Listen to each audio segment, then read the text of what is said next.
জাতীয় নির্বাচনের চলছে জোর প্রচারণা। পাল্টা বক্তব্যের পাশাপাশি বিভিন্ন স্থান থেকে পাওয়া যাচ্ছে সহিংস ঘটনার খবর। এছাড়া বিভিন্ন জরিপগুলো দিচ্ছে হাড্ডাহাড্ডি লড়াইয়ের আভাস। কিন্তু অনেকটাই খোলাসাভাবে বাংলাদেশের পরবর্তী প্রধানমন্ত্রী কে হবেন সেটি জানান দিল আন্তর্জাতিক গণমাধ্যম দ্য ডিপ্লোম্যাট। যুক্তরাষ্ট্র ভিত্তিক সাময়িকী দ্য ডিপ্লোম্যাট বাংলাদেশের নির্বাচন নিয়ে একটি বিশ্লেষণ প্রকাশ করেছে। এতে এবারের ভোটে বিএনপি চেয়ারম্যান তারেক রহমান পরবর্তী প্রধানমন্ত্রী হবেন বলে পূর্বাভাস দেয়া হয়েছে।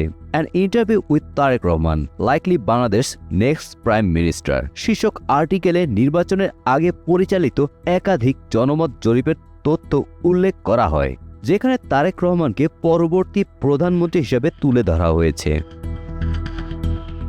ডক্টর মোহাম্মদ ইউনূসের নেতৃত্বাধীন অন্তর্বর্তীকালীন সরকারের তত্ত্বাবধানে অনুষ্ঠিতব্য নির্বাচনের আগে ব্লুমবার্গ, টাইম ও দ্য ইকোনমিস্ট সহ বৈশ্বিক গণমাধ্যমগুলো তারেক রহমানকে শীর্ষ প্রার্থী হিসেবে উল্লেখ করে, কিন্তু ডিপ্লোম্যাট এবার তাকে ভবিষ্যৎ প্রধানমন্ত্রী হিসেবে আখ্যায়িত করল। প্রতিবেদনে বলা হয়, ডিসেম্বরে পরিচালিত একটি জনমত জরিপে বাংলাদেশ জাতীয়তাবাদী দল বিএনপির প্রতি সমর্থন প্রায় 70%, আর নিকটতম প্রতিদ্বন্দ্বী জামাত ইসলামের সমর্থন 19%।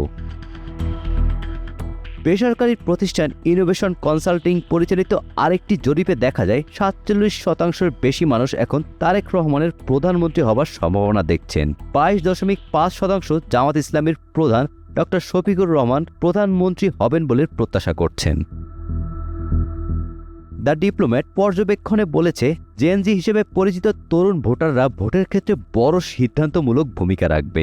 এবারে নির্বাচনে ভোটারদের একটি বড় অংশ জেনজি। বাংলাদেশের তরুণরাই এবার পরবর্তী প্রধানমন্ত্রী নির্ধারণ করবে।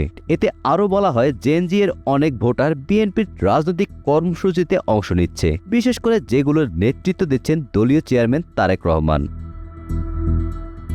Golam Rabbani, Times today.